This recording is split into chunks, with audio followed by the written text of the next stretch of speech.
Hello everybody! Welcome to the Medyo Serious Talk Show with Red Oliero. Andito po tayo with Engineer Rolando Santiago of DOH. Yes, ang pag-uusapan natin, kulang ba ang banyo sa Pilipinas? Kasi ang weird, no? Baka hindi alam ng mga tao kung totoong issue siya o hindi. Yes, hindi kayo nagkakamali. Kulang ba ang banyo, ang toilet sa Pilipinas? Nandito po si Engineer Rolando Santiago to explain. You work for the DOH and right off the bat, tanong natin, Department of Health, bakit may isang sanitation engineer, sanitary engineer, environmental engineer na tulad nyo na nag-work sa DOH? Okay. Kami sa Department of Health, we call ourselves as public health engineer, Oo. no? Kasi alam natin ang connotation ng mga tao pag Department of Health, Oo. andiyan ang mga professions ay doktor lang, Tama. nurses, medtech, pharmacists, Mm. pero we are the other face of the Department of Health. Mm. While the medical doctors can prescribe medicine, Mhm. so us as public health engineer prescribe curative medicine. Ano ibig sabihin nito? So bago pa magkaroon ng sakit, dapat mabigyan na ng measures na hindi siya magkakasakit. So that is actually the environmental engineering. So these are preventive measures Yes, para preventive hindi na kumalat measures. ang para hindi na kumalat ang sakit, para hindi nagkaroon ng sakit or whatever. Yes. Is it tawag doon? Sabi ko, tinanong ko sa inyo kung gaano katagal kayo sa DOH. Ayaw mo lang sagutin. Pero you've been working for so long. Can you talk about this issue that we're talking about? Since ano ngayon, World Toilet Toilet Day, Day, no? yes. World Toilet Day. And it was coming from an article that one of our producers passed to me na ang mga tao, mga Pilipino, mas priority pa na bumili ng sarili nilang cellphone kaysa magkaroon ng sariling toilet. Anong problema ang naggagaling dito? Okay, may mga pag-aaral din naman no na ginawa ang Department of Health or even yung mga partners natin, yung mga developmental agency no na tinitignan nila ano ba yung problema no bakit yung mga kababayan natin, especially siguro those people living in a far-flung areas ay walang toilet no. Perhaps ang nakita po natin dito ay yung ugali, no? Yeah. Kaya kailangan ang Department of Health, kami, ini-intensify namin yung aming programa na baguhin ang pag-uugali ng mga tao. Tama. Ano yun? Ang matutunan nila ang dumumi sa isang palikuran o sa kubetan tinatawag natin. Kasi alam mo naman, meron tayong mga kababayan na kuminsan ang titigas ng ulo. Sinasabi nila na, dito na po kami ipinanganak. Mga nanay po namin dito na po nagsitanda at kami po ay tumatae po sa mga open places, no, sa mga damuhan o sa mga katubigan. So kailangan baguhin natin ang pag-uugali ng mga tao. Kaya iyon ang sinasabi natin na kung minsan sinasabi nila hindi po kami mapagpatayo po ng toilet kasi po wala po kaming perang pampatayo. Tama. Pero ito ay malaking kabalintunaan sa mga pag-aaral na nakikita natin. Kasi ang mga kababayan naman natin ay meron naman silang nakakabili ng cellphone. Tama. No? When you go to their house, pasok ka doon, may mga TV naman. No? So bakit yung kubeta na kailangan na araw-araw na dapat gamitin, yun ang wala sila. So yun ang ibig sabihin yun. Ang wild isipin, ano? Kasi maintindihan mo dahil we are not very, very rich na country. Most of our citizens naman talaga, they can't afford certain type of things, 'di ba? So parang to impose onto them, iniisip mo minsan na parang baka hindi nila afford kaya may ano. Pero kung babanggain mo with the statistic na meron silang smartphone, meron silang TV, meron ganun, 'di ba? May binukula po. Oo. O nakakatayo pa sa betting, no, di ba? Bilang meron pa. Makaka-attend pa siya, magsasabong pa yan, kung ano, manood ng sine, ganong klase, kakain sa labas, 'di ba? Yun yung mga nakikitang priority ng paggastos natin. Bakit may kultura dito na hindi nila pinaprioritize such a, alam mo yun, commodity, common something, alam mo yun? Okay, meron tayong tinatawag dyan na demand creation, no? Nakita namin doon sa estratehiya ng DOH na kailangan i-inculcate talaga natin sa mga tao na gaano kaimportante Tama. yung toilet. Kasi Tama. everyday, dudumi ka, no? Tama, araw-araw. So, pagkain mo ngayon, Oo. kinabukasan, gagamitin mo ng toilet. Oo. So, yun ang sinasabi natin na kailangang baguhin natin ang pag-uugali ng mga tao. Oo. mga pag-uugali na malaman nila kung gaano kaimportante ang pagkakaroon ng isang kubeta Oo. sa kanilang buhay. Totoo. So ang Department of Health po, meron po kaming tinatawag na strategy na ginagamit, no? Nagbibigay po kami ng training sa ating mga LGUs para po iparating po natin sa mga tao kung gaano kaimportante ang pagkakaroon ng toilet. At may strategy po kami tinatawag na shock, shame, and disgust. Okay. Actually, the training is community-led total sanitation. Wow. But that is under the premise of shock. Oo. Shock, gugulatin mo sila, Tama. no? Kasi gugulatin mo sila sa kanilang, for example, sabi natin, social awakening, no? Sa matagal na pagkakatulog, na mali ang ganyang norms Tama. na po pwedeng mabuhay ng walang kubeta. Kasi baka di sila maniwala kung di mo sila isa-shock eh. Yes, Tama. shock, shame. Meron pong tinatawag kaming shame. Ano po Oo. ang shame? Ang shame actually, ito ay yung strategy kung saan ipaparamdam po natin sa mga tao ang pagkapahiya, no? Ipaparamdam po natin ang paano maramdaman ng isang tao yung dumudumi, for example, sa isang open spaces, no? Na hindi tama yan. Tama. And then disgust. Ang disgust, ito po yung ipaparamdam po natin yung pandidiri, no? Mandidiri dahil sa mali nilang ginagawa, yung true open shock, shock, shame, and disgust, ay magigising po sila na hindi pala tama to. Hindi pala tatama na dahil sa open defecation na ginagawa ko, pag dumiko saan, hindi lang pala ako ang naapektuhan, but the entire community members. So, kung sabihin na boot na lang, hindi tayo in-air ng dinner, no? Pero tama ka, yung sinasabi mo, shock, shame, disgust, ngayon ko lang narinig yan, pero it makes logical sense kasi yung mga tao na I guess na hindi gumagamit ng kubeta, kumbaga parang nagiging normal na para sa kanila, no? At the same time, parang medyo mabigat yung words na ginagamit, pero ang intention niyan is to kind of like restore your dignity or restore your, di ba, na uy, hindi mo dapat ginagawa yan, unsanitary yan, delikado sa health mo. And at the same time, 'di ba, kung gumamit ka ng kubeta, 'di ba, parang binabalik ka sa civilization ng konti. Well, actually, on the other hand, not only on the premise of shock, shame, and disgust, no? During the conduct of the training, ipinapaliwanag din naman po namin yung prestige and dignity. 'Di ba? Tama. Kasi for example, yung mga Pilipino mahilig magpiestahan, no? Pag nagpiestahan tayo, may handaan, 'di ba? Pabonggahan ng handaan, and then paramihan ng bisita. Bisita si kamag-anak, bisita yung mga kaklase, bisita ang mga kaibigan. At kung ikaw ay may toilet, no, andoon yung prestige mo kasi maghahanap ng toilet 'yan. Saan po ba kami pwedeng dumumi, no? So, ikaw na may bahay na nag-imbita sa kanila, of course, andun yung dignity of living mo. Andun yung prestige mo na mai-offer mo. Tama. Yung kubeta para sa kanila may maayos na magamit. Tama. It seems so far-fetched, lalo na kung kunwari siguro yung usual base of audience ko na medyo upper middle class, parang kala nila siguro people take it for granted na meron kang ilang CR sa bahay nyo, siguro sa bahay ng magulang nyo, di ba? Pero sa mga ibang tao, parang talagang hindi siya, kumbaga parang hindi siya top of the head na priority gamitin no? Agkunan, no? Actually, kasama po yan sa aming sa mga pagbibigay po ng kaalaman sa mga tao na mas mura ang merong kubeta kaysa sa wala dahil sa pagkakasakit. Oo, tama. No? Kasi pag nagkasakit ka because of open defecation, mga pagtatae, cholera, no, wala kang gastos mo. No, pupunta ka sa doktor, pupunta ka sa mga pambibili ka ng gamot.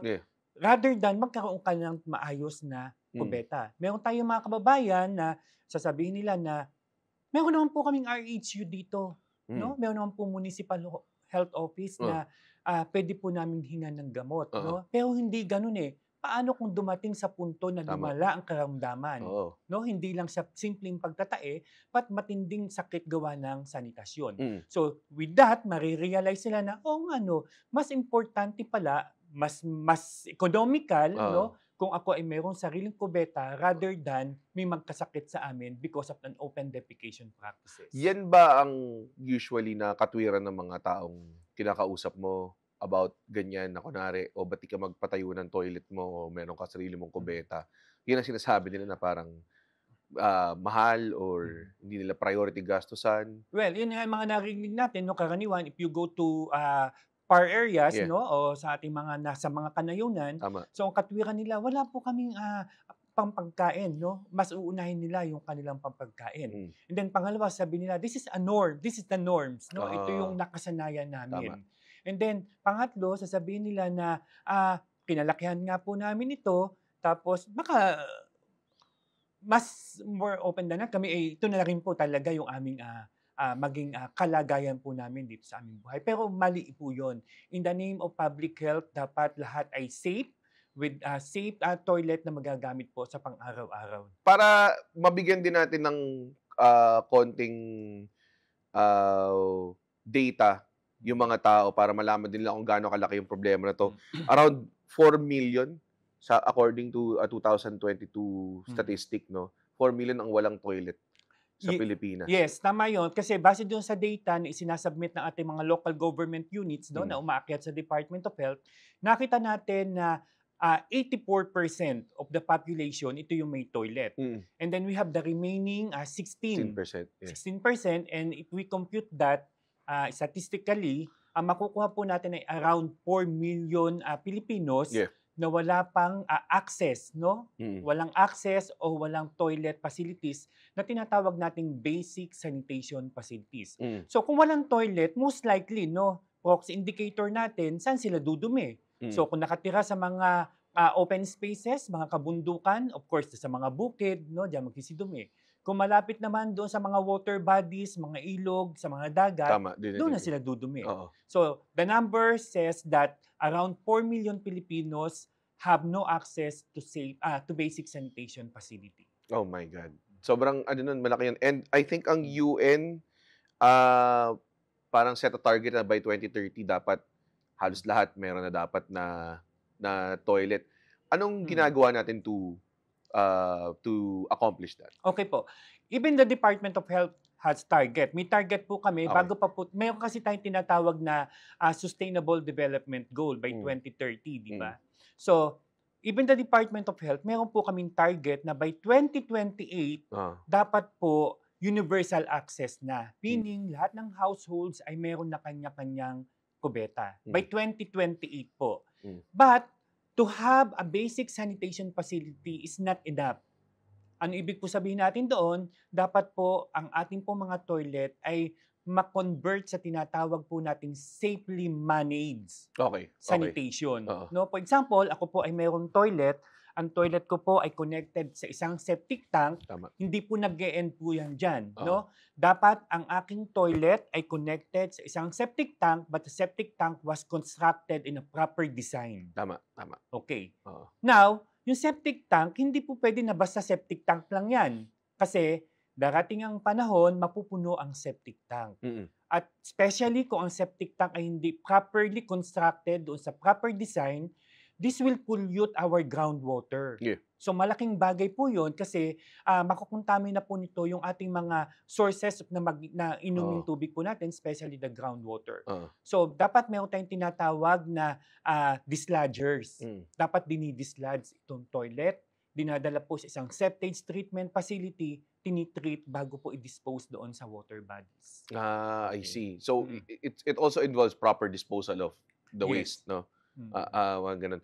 Itong mga things na ito, when you are saying na we're trying to build these off-standard na sanitation facilities, do you impose it to these families or parang anong mga programs na ginagawa natin to help them? Ang Department of Health po ay maraming polisiya, no, tsaka guidelines na ibinababa natin sa ating mga local government units because the local government units are the one implementing the program on environmental sanitation. No? Number one, we have policy on proper construction of toilet facilities, maintenance, operation, and kasi may dapat mag-collecta ng mga waste na to and everything, di ba? Kasi kung pinabayaan natin, di ganun din, para nag-open na rin. Pero before that, ang itinuturo natin muna, number one nga, sabi kong ganyan, ay yung matutunan ng mga tao ang dumumi sa isang palikuran o yung kubetang tinatawag natin. So, ang ginagawa po namin dyan, mayroon kami tinatawag na community-led total sanitation. No? What do you mean by community-led total sanitation? Community-led total sanitation is strategy wherein all the members of the community will be involved. no?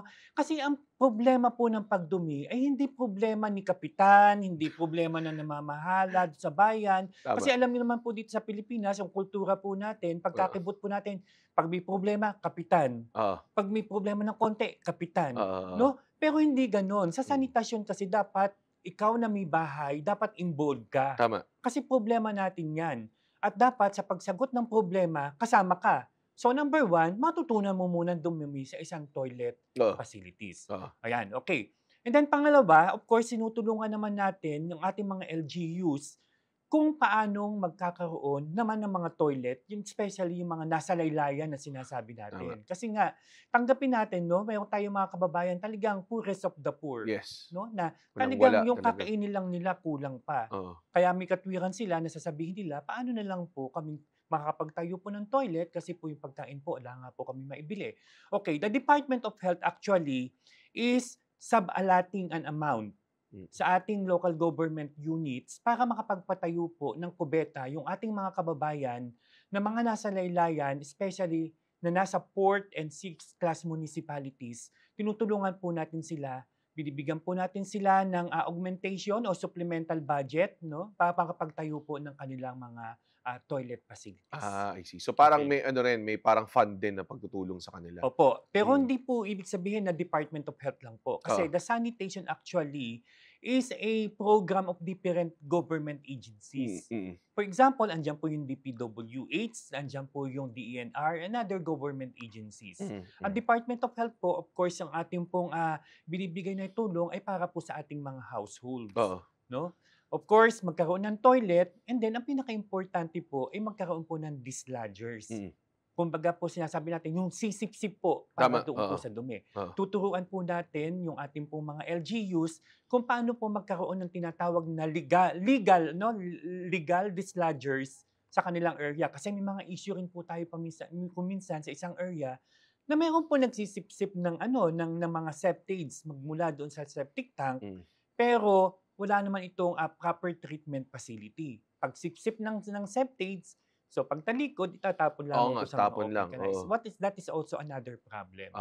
Okay. So kamusta yung problema naman na yun? Parang treatment of waste, is it a thing na we're really good with or really bad with? Well, meron din tayong regulation diyan, no, na ang isang yung septic tank dislodgers o Yeah. yung mga services na sinasabi natin, bago nila mapagpunta sa isang LGUs para magbigay ng service nila, dapat sila ay accredited ng Department of Health. Okay. Dapat meron silang tinatawag na environmental sanitation clearance na Yes. magpapatunay na sila ay legit dislodgers at pagkasipsip ng mga dumi na sinipsip doon sa ating septic tank ay meron silang pagtatapunan ng isang septage treatment facility. Okay. And these things go back to where? Yung mga tinitreat na waste?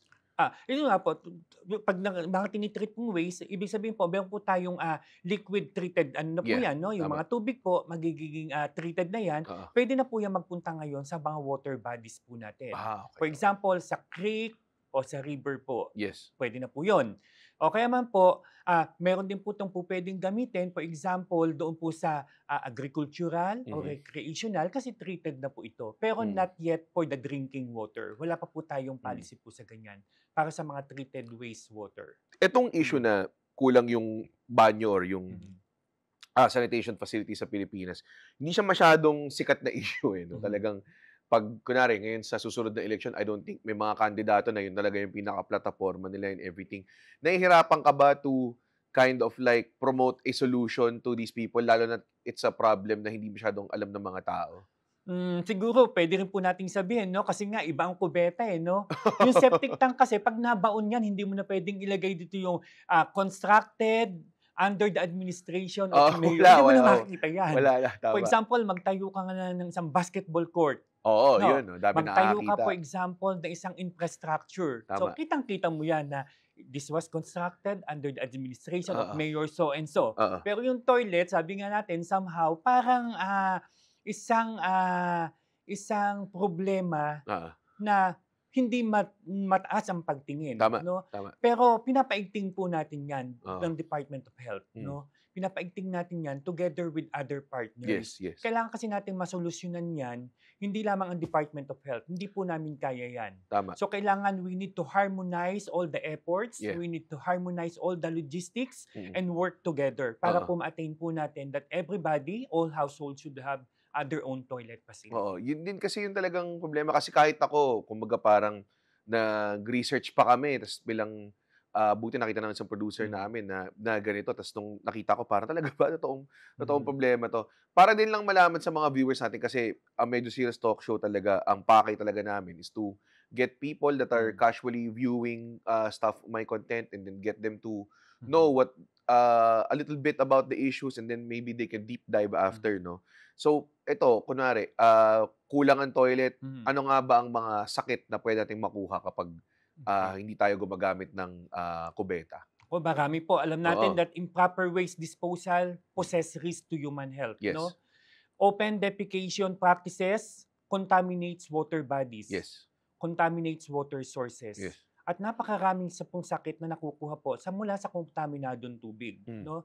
Andiyan po yung tinatawag nating schistosomiasis.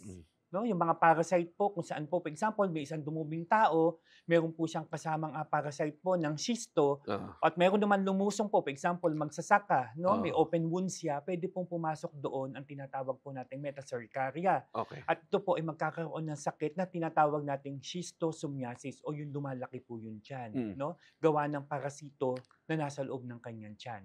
Okay. Marami pa rin po tinatawag po nating soil-transmitted helminthiasis. Ito po yung mga bulate, no, mga ascaris.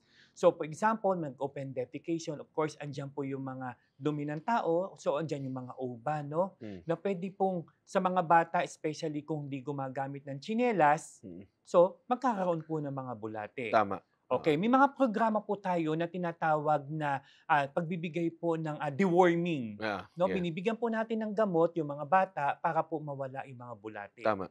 Pero kapag hindi po nasabayan ng programa yung environmental sanitation, makikita po ninyo sa next round po ng deworming, same bata pa rin po yung naandoon. So parang hindi rin nawala, Hindi no? rin po. So parang vicious cycle lamang siya, no? Kasi nga, pinainom mo nga ng gamot, pero yung para ma-infect sila, andyan pa rin yun, no? Kasi nga nag-open defecation pa rin. So mga bulate. So andyan din po yung tinatawag po nating mga waterborne diseases. Okay. Makokontaminate yung ating mga tubig ng mga E. coli, no? Gawa nga po ng pagdudumi kung saan-saan. So magkakaroon ngayon ng pagtatae, no? Because the cardinal manifestation of waterborne diseases is diarrhea. Pero may mga pagkakataon po na it will worsen, no? Maaaring makuha mo ay cholera, hepatitis, and typhoid. So, kailangan po ng isang maayos na gamutan o administration para gumaling po yan. Pero kung magkakaroon po ng maayos na palikuran, no? Mayroon tayong environmental sanitation, maiiwasan po nating makontaminate yung ating mga water sources at maiiwasan po natin magkaroon po ng mga tinatawag na sakit na kung tawagin po namin ay sanitation-related diseases. And in turn, kung ikaw ay kumuha ka ng gamot para for deworming, hindi ka na babalik. Diba? Kasi wala ka na bulate. Everything. It's such a eye-opening din na revelation, kaya parang feeling ko it's something na dapat talagang kailangan alamin ng mga tao or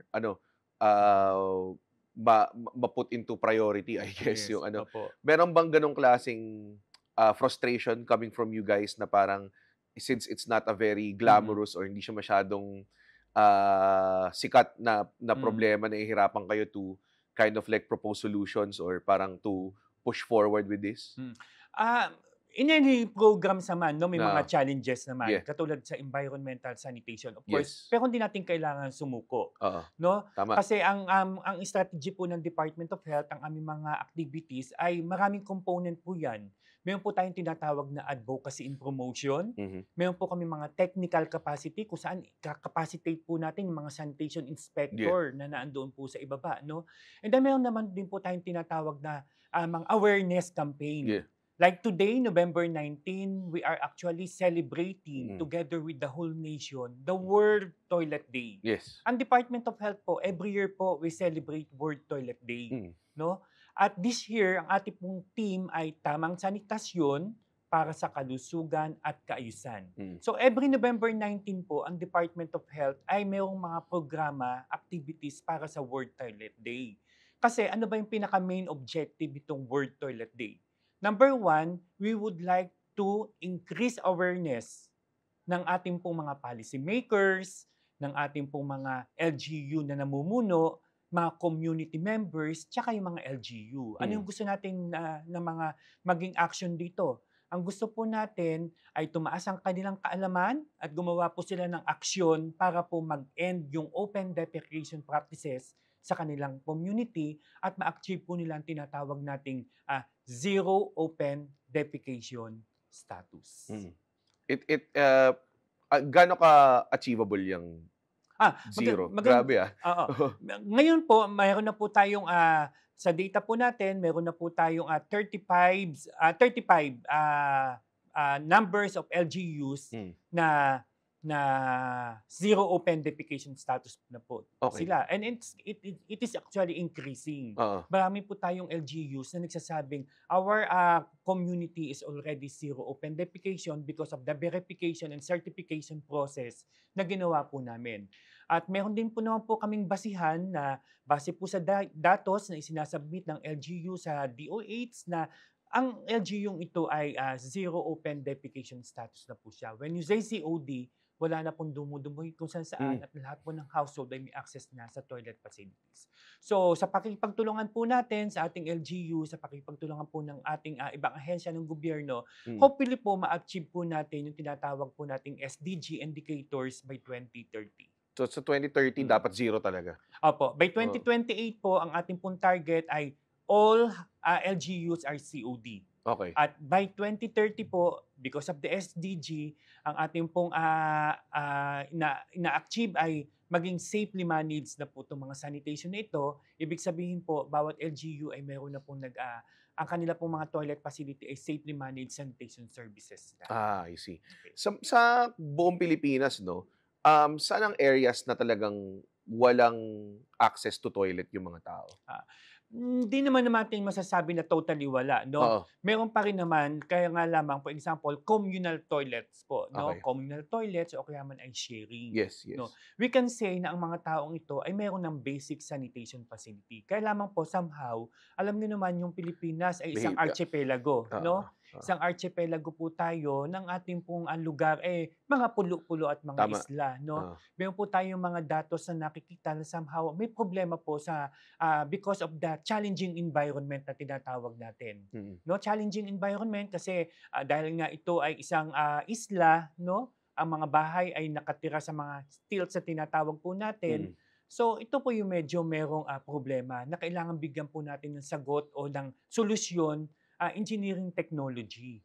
Kasi nga, dumudumi po sila, pero ang dumi po nila napupunta pa rin po sa water bodies. So somehow po, siguro po sa mga areas po, doon po sa mga Mindanao areas, gawa po ng mga pulo po yung areas po nila. Pero ito naman po sinasagutan po natin para magkaroon po sila, kung hindi man po individual toilets, ay shared toilet po o kaya man po ay communal toilets. Ngayon, meron din po tayong mga technology na ibinibigay po sa kanila. Kung hindi po ang bawat bahay ay makakapagtayo ng toilets connected to septic tank, ang ating pong engineering measures ay communal septic tank. What do you mean by communal septic tank? For example, in an area kung saan po very limited yung spaces lamang po, so yung mga households po ay meron silang sarili-sariling toilet but connected po sa isang communal. So doon na lang hihigupin, parang gano'n. So sinasabi mo balik, kunwari, may mga areas na meron silang access sa toilet, pero yun nga, hindi rin nawawala yung behavior nila na to still do open defecation because yun yung parang naging kultura nila. Paano nyo naman na-address yun? Ayun nga po, ina-address nga po namin yan.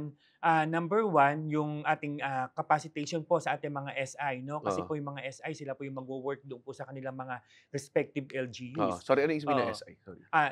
This is sanitation inspector. Okay. No, ito po yung counterpart natin sa LGU. Kami po sa Department of Health, sanitary engineers, sa regional offices natin, sanitary engineers. Pero pagdating po sa LGU, mayroong ibang LGU na sanitary engineer din. Pero karaniwan, ang nagwo-work po dito ay mga sanitation inspector, no? Tinuturuan po natin sila ng mga polisiya ayon po doon sa PD 856 o yung Code on Sanitation of the Philippines. But dahil ang usapan natin ay usaping kubeta, no, tinuturuan po natin sila kung paano po yung proper construction of toilets, paano po natin ma-engage, paano po natin mahihikayat ang mga community members na magkaroon sila ng kanilang toilet facilities.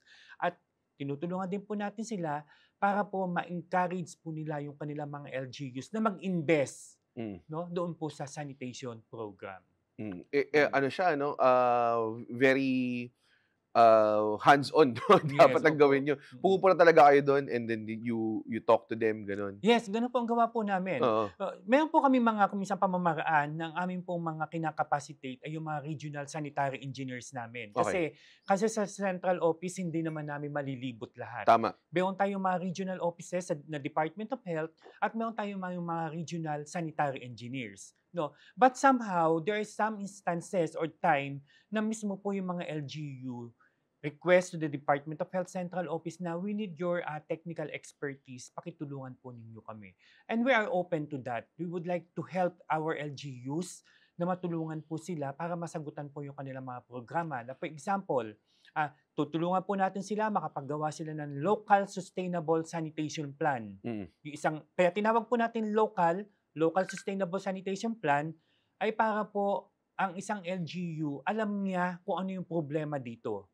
Alam namin kung ano yung bibigyan namin ng sagot.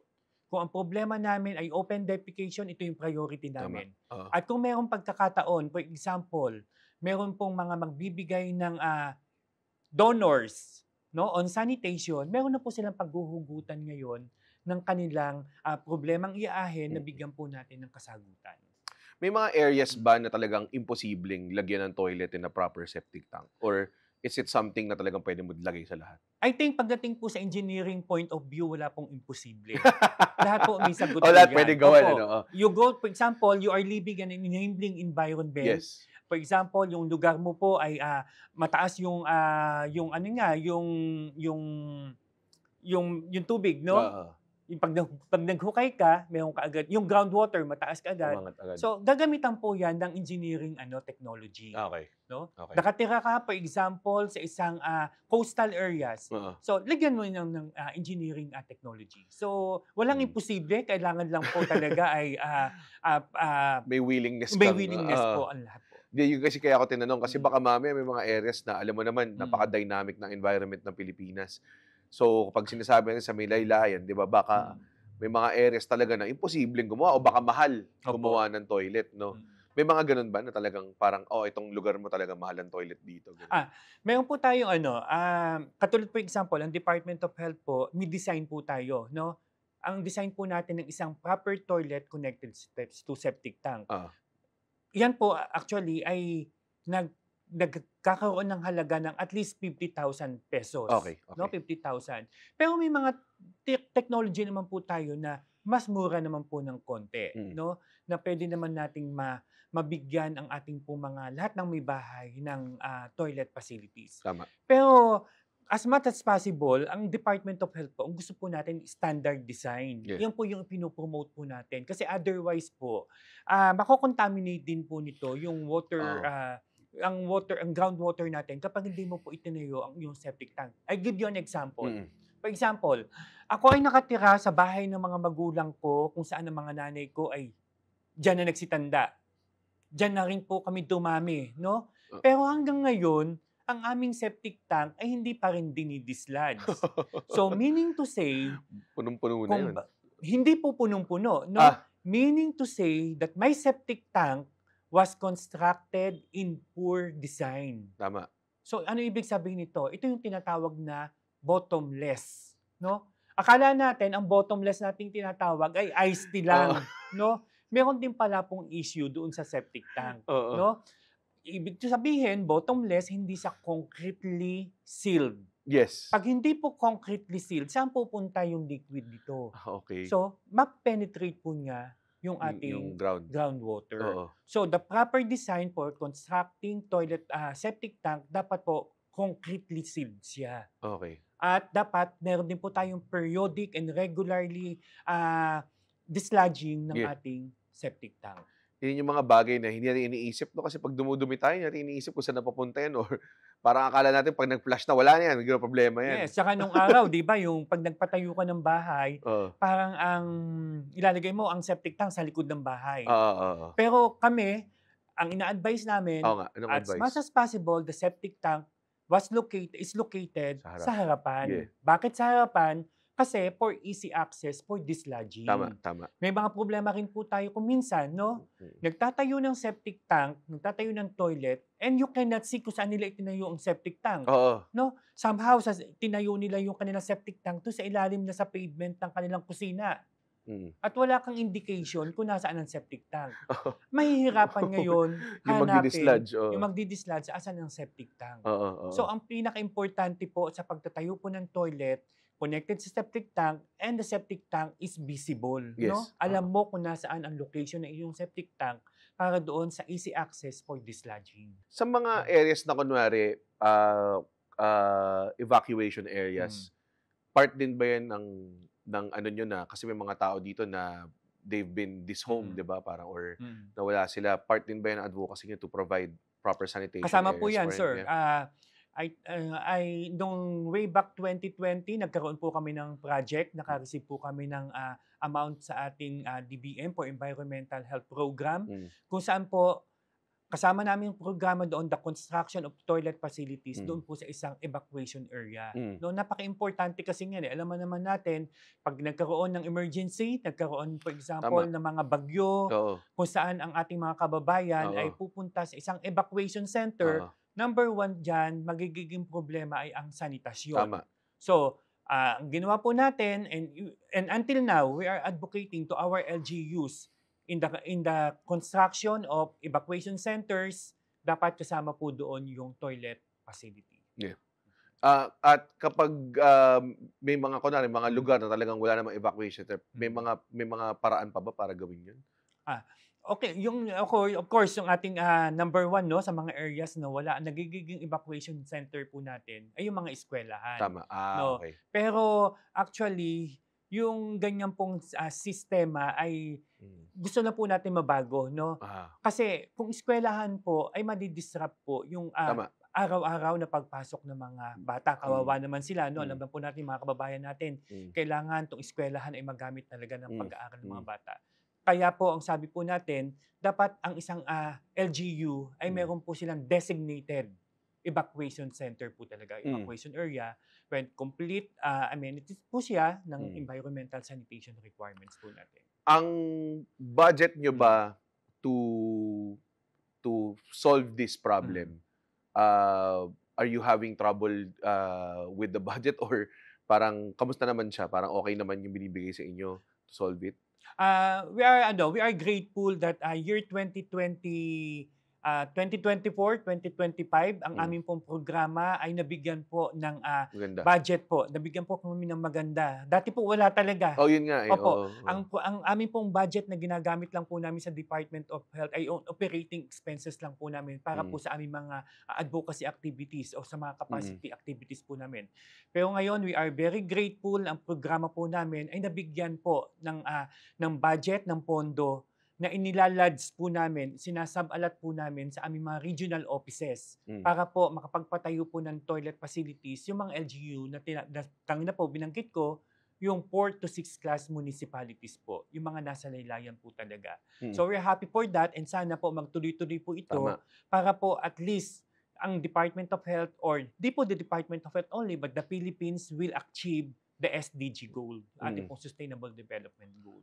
Okay. Well, thank you so much, sir. Engineer Santiago, napaka-eye-opening and very educational na episode ng Ito na ang pinaka-seryosong usapan na nagawa ko regarding sa pagdumi, sa pagtae. Actually po, kung minsan, di ba, nahihiyang maging programa. Tama, yun nga. Kami hindi po, sa Department of Health po, EBAC kung EBAC.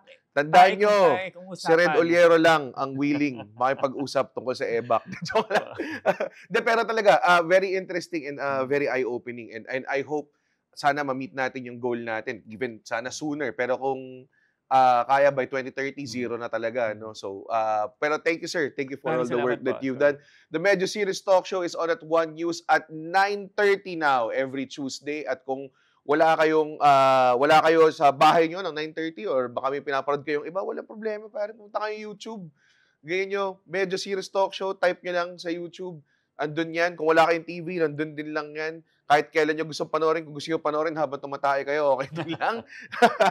Thank you so much, sir. Thank you po. Maraming salamat po.